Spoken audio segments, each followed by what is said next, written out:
કદાચ રૂપિયા ધન દોલત આપી દઉં, રૂપિયા ધન દોલત આપી દઉં, મિલકત આપી દઉં, માન સન્માન ઇજ્જત આપી દઉં, આ બધુંય આપી દઉં ને તો આ બધુંય સમય જતા રૂપિયાય નષ્ટ થાય, મિલકતય નષ્ટ થાય, માન સન્માનય નષ્ટ થાય, બધું જ નષ્ટ થાય આ સંસારમાં.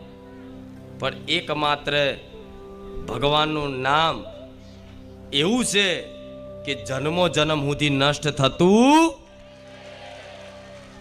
મારા રામનું નામ એવું છે કે આ જન્મ નહીં, જન્મો જન્મ સુધી આ રામ નામ તમારો સાથ નહીં છોડે, એટલો વિશ્વાસ રાખજો. કેમ? કેમ કે ભગવાન એ અનંત છે, અસીમ છે.